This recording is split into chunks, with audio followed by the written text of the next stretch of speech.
Hey YouTube, welcome back to the channel. This is Nathan Daly, and we are going to dive into real quick on an update in reference to the Jordan Neely and the Daniel Penny situation. For those who remember the incident on the New York subway where Jordan Neely was choked to death by Daniel Penny. He's a white male, former U.S. Marine. And there is a lot of division as it relates to what's going on in this case. You know, is it justified? Should he have done it? Is there something else he could have done? You guys, I covered this when it first happened, and we broke it down and we talked about it. So just end, he has been officially indicted by a grand jury on these charges of manslaughter. Now, an indictment is not a conviction, right? So what does this mean? It means that he's going to have to really take this in front of a jury, and the jury is going to decide. They are going to look at all the evidence that we don't have access to. But I'm going to share with you guys a couple things in reference to, based on my experience, even as investigating some things. What are the key issues here? One of the most relative key pieces is that New York City does not have a stand your ground law. You cannot just do what you want to do in New York. You have to exercise all available options before you use a level of force, lethal force, on a person. So what does that mean, you guys? Every state's laws are different when it comes to self-defense. They're going to examine a couple things. One, was Jordan Neely a threat? Was he, whatever his actions were, was he in the position to actually carry out threat of harm, physical harm, great bodily harm, or death to individuals on the train or to Daniel Penny? You guys, this is important. People are saying, well, he made threats. He was making threats to kill somebody. He was making threats saying that he's not going to go back to jail. Okay. All right. And not to say that making threats is not a crime. Again, this goes back to whether or not someone or the person, him, Daniel, felt like they were going to receive great bodily harm or death. That's what this whole thing is about. It's going to come down to whether or not they can articulate this. But how can you? There was no weapon found. There was no actions directed toward a person that you know, made them feel like they were going to receive some harm or death. People are looking at the past arrest of Jordan Neely and saying that, well, he's hurt people before. You guys, unfortunately, the way the law works, okay, this is not Minority Report where we can make arrests based on what we think someone's going to do in the future. You know, it does not work like that. And just because the person acted a certain way in the past, unfortunately, you still have to give them an opportunity or to show a manifestation of the actual threat coming to fruition. And if you don't have that, the law is not really going to lean on your side, you guys. That's the piece that's missing behind this, the manifestation of the threat. Words were being used. I heard a jacket was being thrown to the ground. I heard him saying he's going to hurt somebody. Okay, cool. At the end of the day, what are they going to argue inside the courtroom? Where was the manifestation of the threat? You have to manifest it. And again, some will argue you don't. You can argue what you want until you go into a courtroom and you're going to have these attorneys really dissect the law. And that's when things are going to get tricky. So let me play a video clip of the indictment, them kind of just speaking about the indictment. And then I'm going to show you a video of Daniel Penny giving his response, his first statement to the public as to what went on and how he felt. And I'm going to react to it. So let's see what the news has to say. A major development tonight in the subway killing that sparked protests here for weeks. A grand jury votes to indict Daniel Penny, the man accused of choking Jordan Neely to death in the subway. Good evening. I'm Maurice Dubois. Christine is off. The indictment comes more than a month after Penny was charged with second-degree manslaughter. CBS 2's Allie Bauman here now with reaction from both sides and what happens next. Allie. Well, Maurice, the indictment is still sealed, so we don't yet know what charges the grand jury voted to indict Daniel Penny on, but this comes after he was arrested for second-degree manslaughter last month. More than a month since 24-year-old Daniel Penny was seen on video holding 30-year-old Jordan Neely in a deadly chokehold on the F train, a grand jury has voted to indict the Marine veteran in his death. Now that you have an indictment, I think that further just shows like we're going to really say that Jordan Neely's life mattered. You cannot just choke someone to death and there be absolutely no consequences. Penny initially told investigators that Neely was threatening passengers and acting erratically. Neely was a homeless subway performer with a history of mental illness. Police released Penny hours after Neely died, a decision which sparked weeks of protests.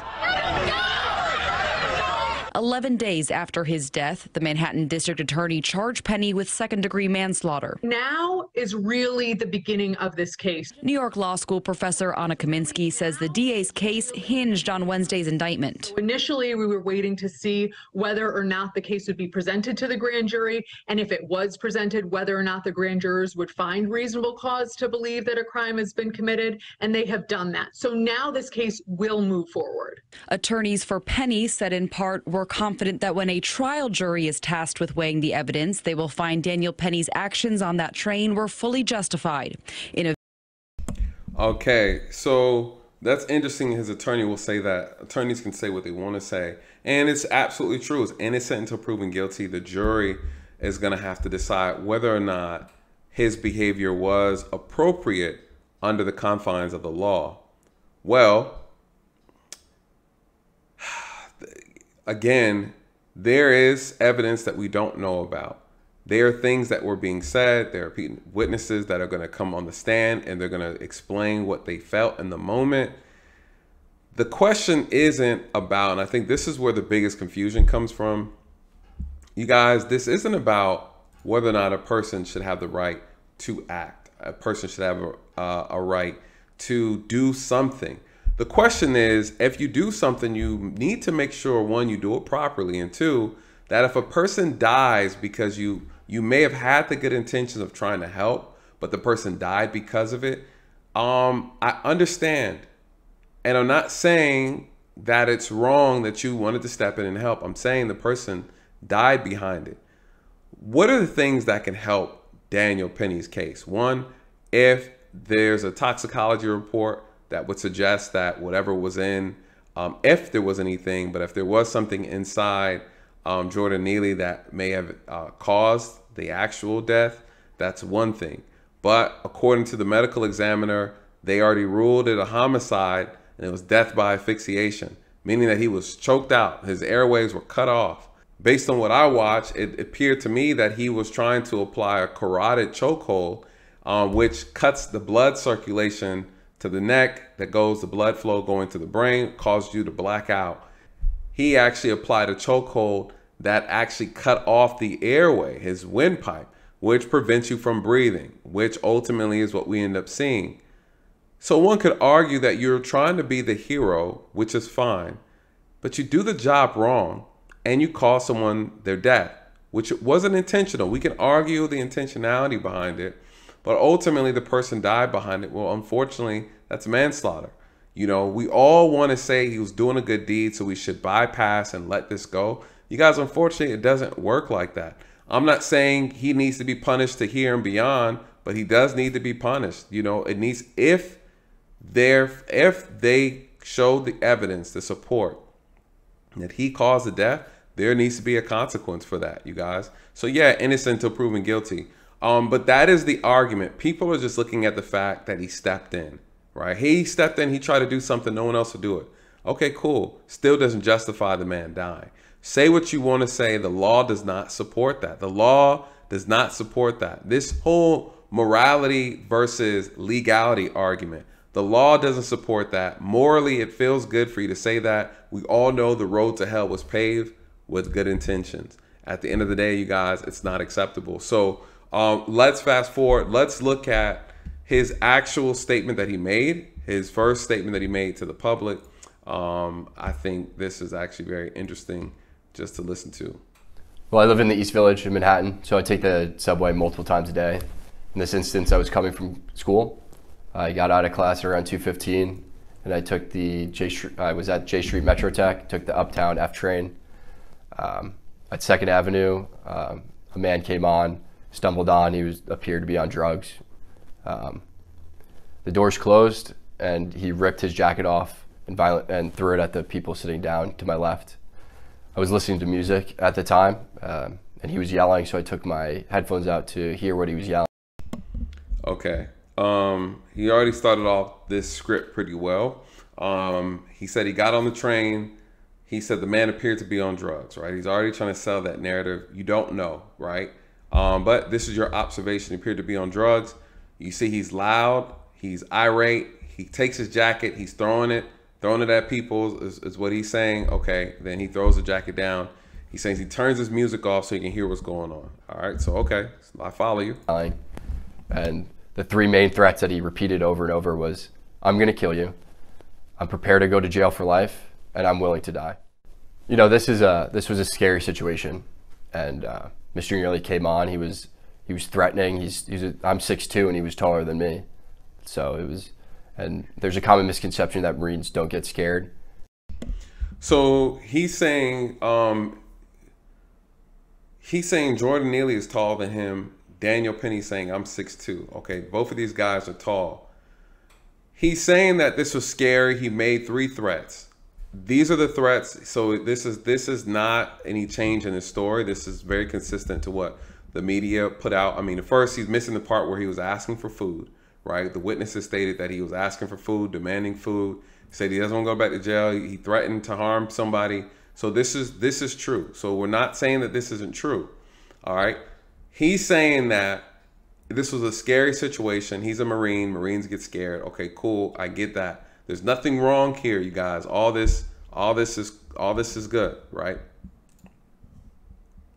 We're actually taught one of our core values is courage, and courage is not the absence of fear, but how you handle fear.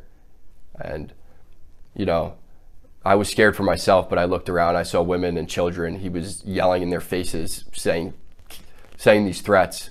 I couldn't just sit still. Some people say that I was.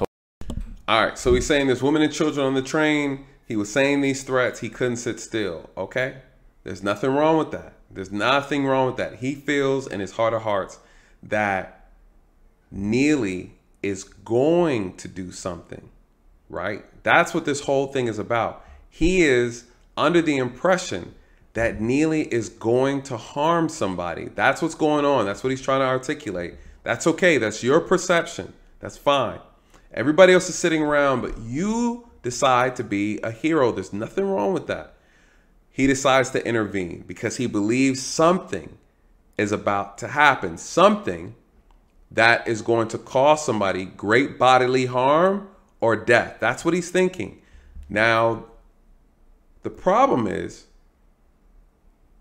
that did not happen. There was no attempt on Jordan's part to create great bodily harm or death, right? This is what's needed to use deadly force, to use self-defense in the state of New York. Self-defense, you have to have no other choice, no other option. This was the best thing you could do. You couldn't do nothing else. And if you didn't do this, you are going to be harmed severely. You might possibly die. This is the New York law, you guys. This is what he's up against. So he's under the impression that Neely is going to do something that he has not done. He never manifested a weapon. He never manifested physical threat towards anybody. You guys, this does not look good for him. This is just the law. This is what the law says. So when we look at what he's saying, he believes something is going to happen.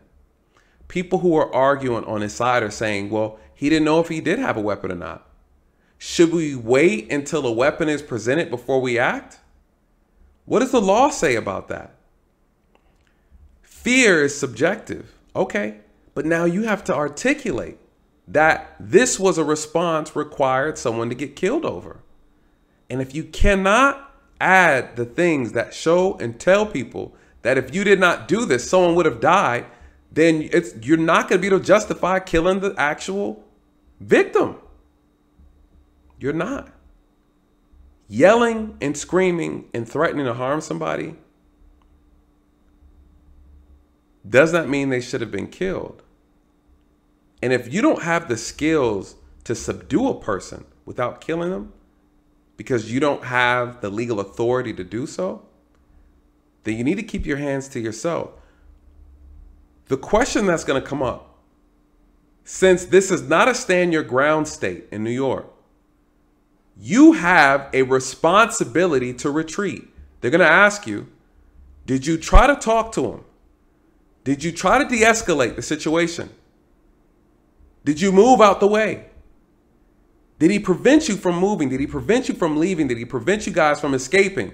You guys, that changes everything. Now, if you can't articulate that because it didn't happen, you don't have a strong argument. New York, you got to try your best to remove yourself from the situation if there's an avenue for you to avoid confrontation. You might not like that idea. You might not agree with it, but that's how they do it in New York. You might not think it's fair. I get it. You can make all the moral arguments you want. The reality is, in New York, the law is you better exercise some other options.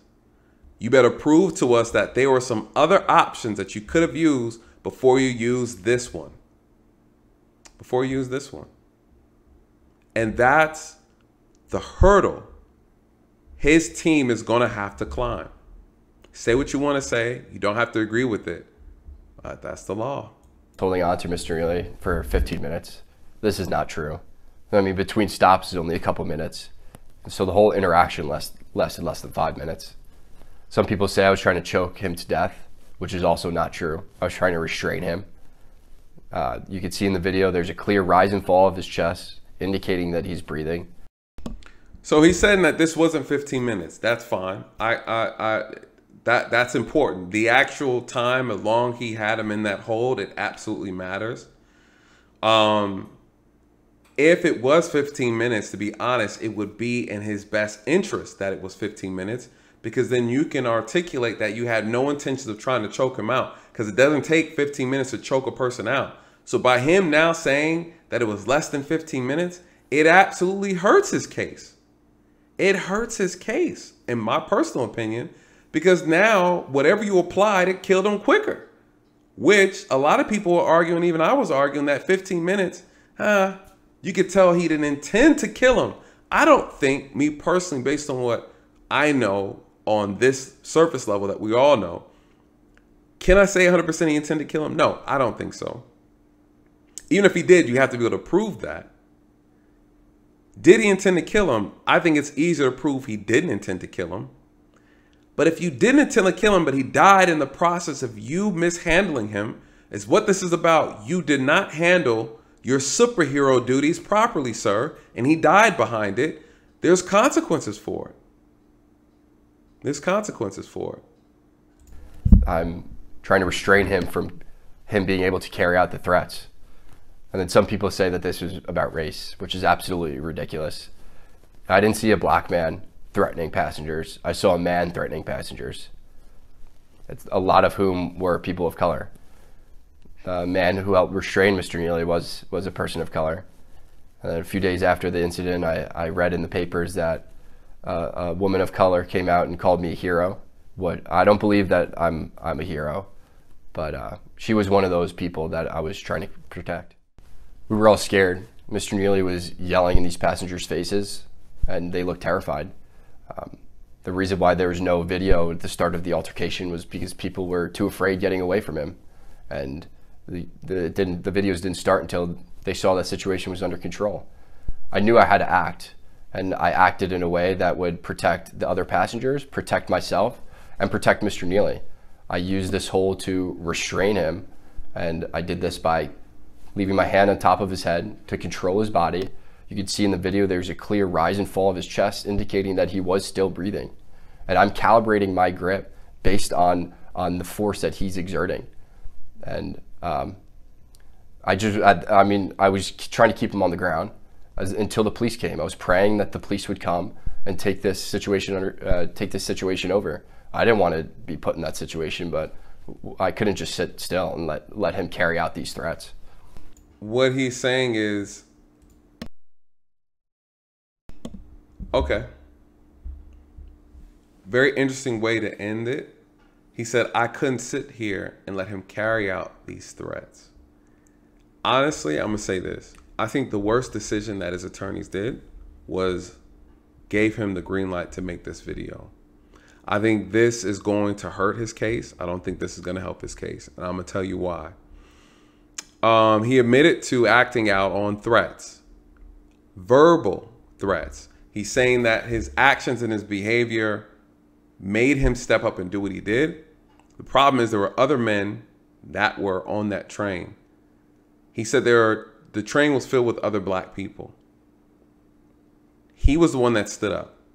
I don't think that this video is going to do him justice at all. You know,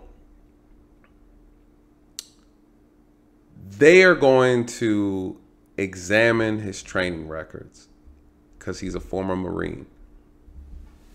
They're going to ask him about the use of force as a Marine and whether or not this choice, if you had another Marine, would they have acted the same way? Were there any other things you could have did to de-escalate the situation? Is there anything you could have done to remove people out of the way? This is difficult for a lot of people to process because on one end, you see someone doing an act, a good deed, wanting to do a good deed. And on the other side, in the process of doing that, someone died behind it. The good deed does not justify the death. It just doesn't. It doesn't mean we need harsh and uncivilized punishment. It means that it needs to be addressed. People need to be educated properly, and people need to know that in a situation, you better make sure that if you did not intervene, somebody was going to die. Was this the case? I don't think so. I don't think so. And it sets a dangerous message if it's not addressed properly, because then anybody will be able to exaggerate situations and scenarios in order to justify using lethal force against them. That's why this case is so sensitive. Yes, I applaud him for stepping up. He could still be a hero that accidentally killed somebody. And with that, you guys, let me know your thoughts in reference to his statement that he released. Does that statement hurt his case? Does it help his case? Do you see him differently? Do you think he's a bad person? I don't think he's a bad person. I think he made a mistake, right? It's just one of those things. And it's okay to say, hey, listen, man, I understand what you're trying to do, but man, dude, you know, he died behind that. There's consequences, you guys. Listen, let him do his time. He come out, write a book. He'll be a millionaire in this country anyways, right? We know how that goes. Anyways, you guys, let me know your thoughts in the comment section. Do you believe he should have been charged, or do you believe he should not have been charged? What are the solutions moving forward for these situations? Obviously, this is New York. This is mental health thing is a problem. The crime on these trains are a problem. They should be adequately staffed with police providing safety and security while these trains are in motion. So what's the solution moving forward? People keep talking about Jordan Neely's past. His past is irrelevant as it relates to this incident. We are judging based off of this incident and not what he did last week or the week before. Unfortunately, law is reactive. People have to do something before you do something. It sucks. You can act out of protection, protect yourself. That's fine. But be prepared if you didn't do it and it aligns with the law, you guys, there's consequences. With that being said, you guys, like, comment, share, subscribe, and get your thoughts. And with that, good night. God bless.